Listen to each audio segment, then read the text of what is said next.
Good day, Crime Talk aficionados. This is Scott Reisch of Crime Talk, and today we have a busy docket. Big news. Fotis Dulos, Michelle Troconis, and Dulos' former civil attorney all arrested for the death of Jennifer Dulos. Next on the docket, Curtis Flowers update, a dumb criminal contestant of the day, and get to show you where we went on a field trip. Let's talk about it.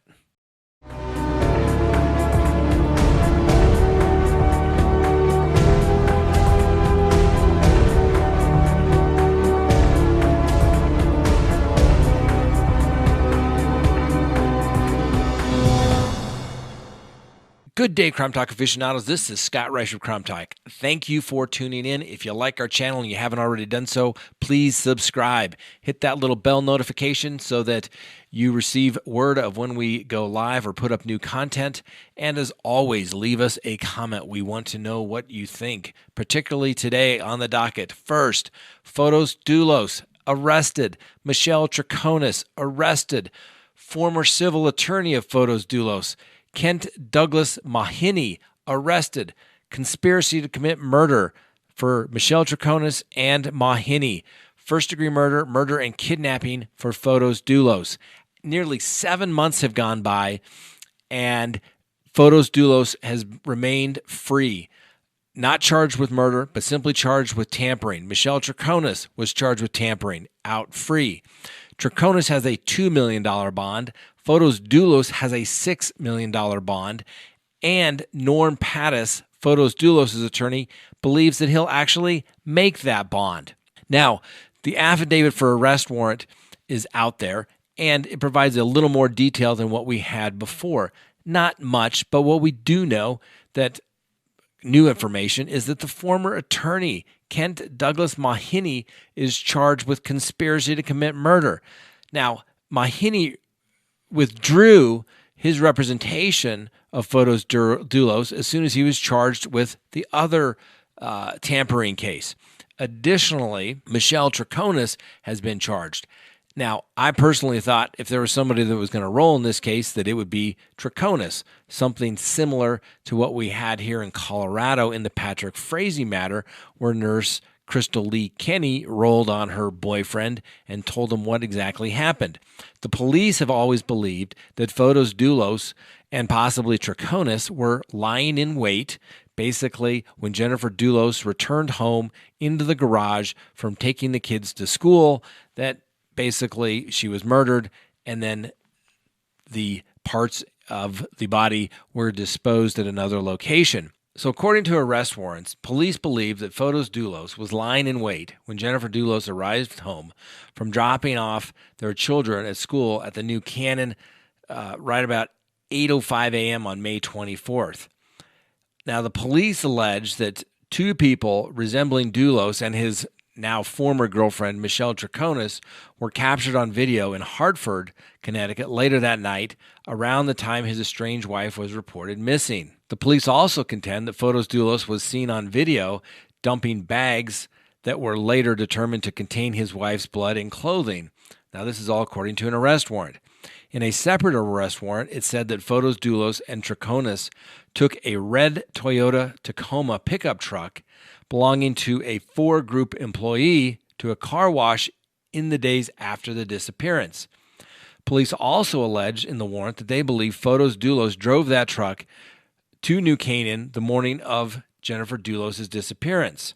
It's also alleged in the affidavit that Fotis Dulos urged the employee to remove the seats, which were later found to contain his wife's blood, according to police affidavits. Certainly, it's a lot easier if you have a body when you have the wife who is missing, nowhere to be seen again, and her blood is scattered about various vehicles. And I'm sure that the employee who is asked to remove those seats is cooperating completely because he doesn't want to go to jail and be an accessory or an alleged co-conspirator in this crime.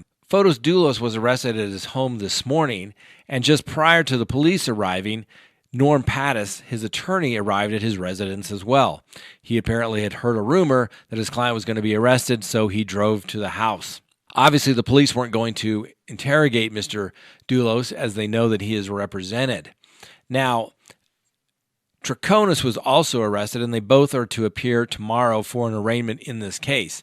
Norm Pattis stated that he was actually somewhat relieved that this case has finally been charged, so that now he can prove that his client is in fact innocent. Those are pretty bold statements that a defense attorney should not be making, because the defense does not have access to all the information at this particular point. And so to be making predictions like that are a little premature. Now, what's also premature is that shortly after Fotis Dulos was arrested, that the New Canaan Police Department tweeted, quote, "justice," end quote.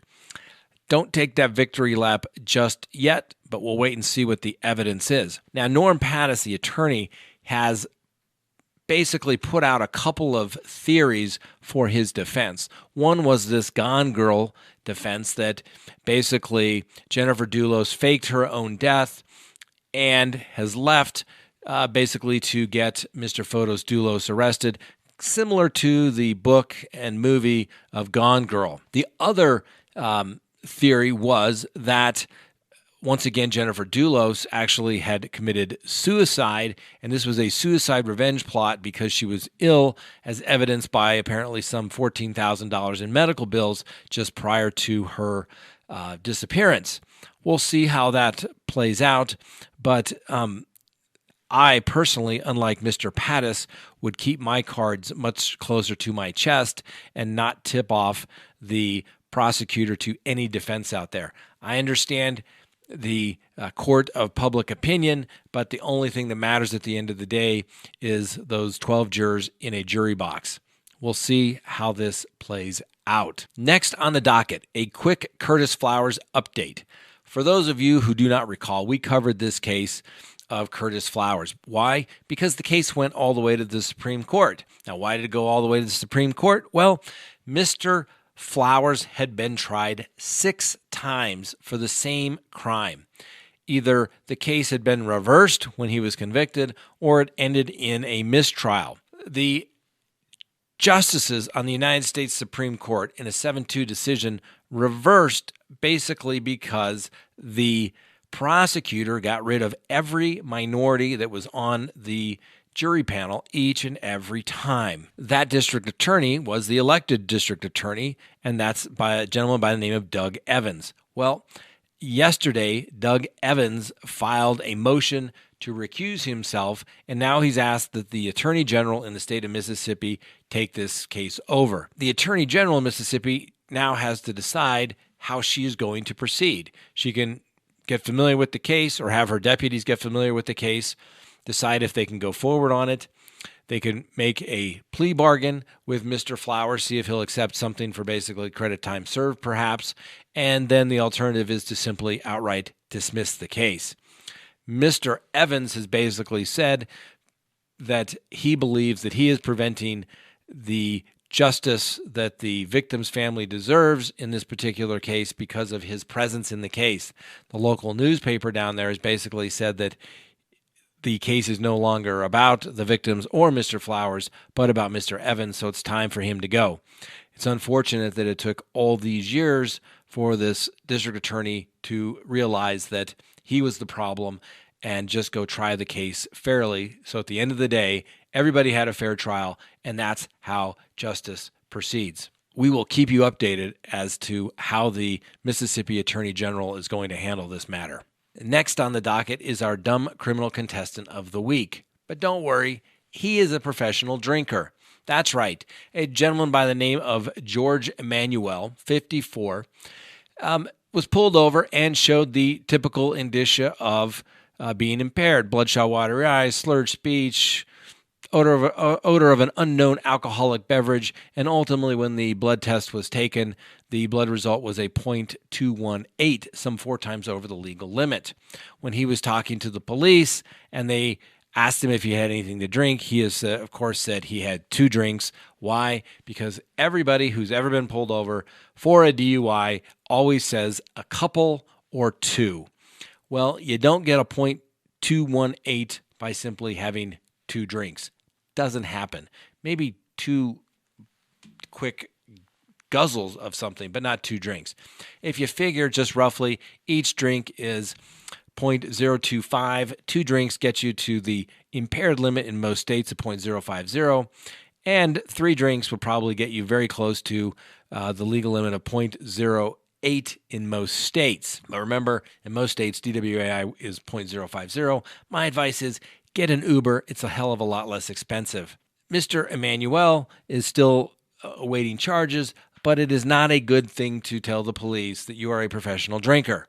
Why? Because that is going to be the opening line if this matter ever goes to trial, or if he takes a plea and at sentencing, the judge will hear that he is a professional drinker and is going to order that he complete all of the alcohol classes and abstinence during his time on probation. And usually, professional drinkers have a very difficult time in quitting drinking. So that's not good as well. Now, I've always thought it would be interesting to try, and I've had several clients over the years that were professional drinkers, and they were usually pickled about the .218, maybe the .3. But if they didn't have that, they would start getting the shakes.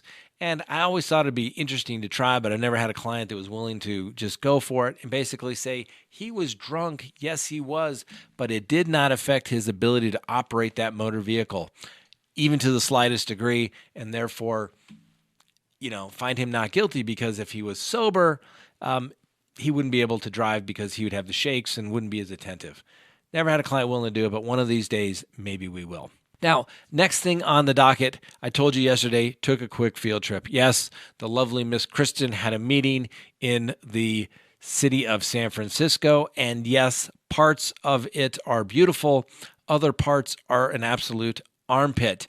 There are parts of San Francisco where there are simply homeless people camped out everywhere, clearly signs of drug use, feces around the area. But for the most part, they're trying to keep it nice. And most citizens that I talk to that reside in San Francisco truly believe that the homeless crisis or problem, whatever you want to call it, out there is completely out of hand.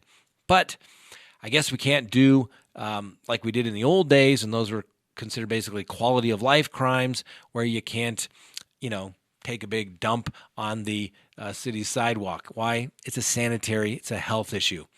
San Francisco, you can do that these days. They're not going to prosecute you. And in fact, most crimes aren't being prosecuted in San Francisco, which has a huge increase in crime, particularly thefts and breaking in of vehicles, because unless it's above $950, I believe is the magic mark in California now, basically you get a summons. It's not a felony. So nobody matters. So criminals, if you want to commit crime and don't have to worry about it, simply get a summons, probably get probation, go to San Francisco. But back in the old days, when there was law and order and discipline throughout the world, yes, there was a little jail out there called Alcatraz. Now, Alcatraz started out as a fort, and after the Civil War, the Army continued to have it, and it was turned into an Army prison. In 1934, the Federal Bureau of Prisons kept the facility open until the mid-60s, where it was ultimately closed due to the cost of operations. And there was a big movement at that time regarding basically prison reform.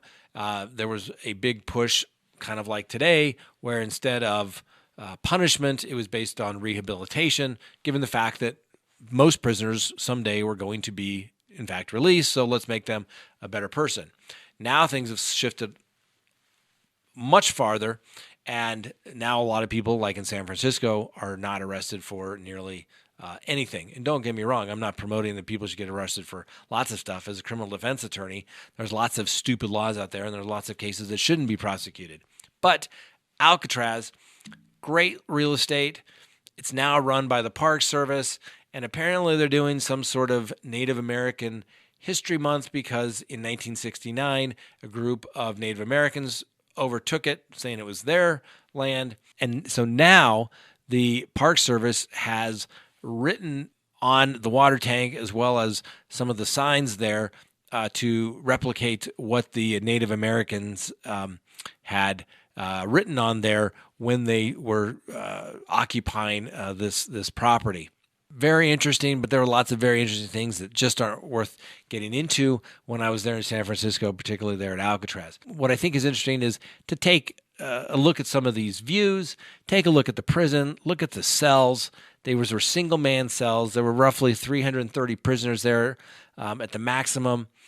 And a lot of times the most notorious prisoners were held in Alcatraz. Alcatraz was the now equivalent of our modern day ADX down in Florence, Colorado, where we send the shoe bomber. We send the El Chapos of the world, the notorious criminals that you don't want to have contact with anyone so that they cannot communicate and have contact with more bad guys to do that. And literally they're held in single-man cells. They get TV. People in Alcatraz in the 50s got radios, or they were able to plug in to listen to a radio system. So prison was never completely inhumane. Apparently there's a dungeon facility way down low that apparently officers had heard of maybe once or twice they were used, where prisoners were shackled to a wall for a short period of time. Do you believe that?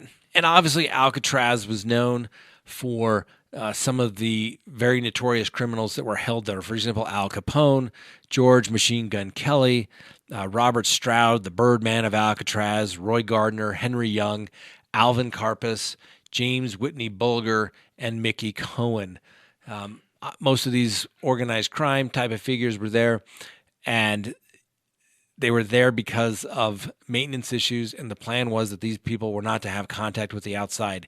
They didn't get information regarding the outside world via newspapers, radio, anything like that. They could listen to sports. That was about it. So, hope you enjoy it. I think there were some great views, always interesting, and just wanted to take you on a field trip. Thanks for watching Crime Talk. Have a great day.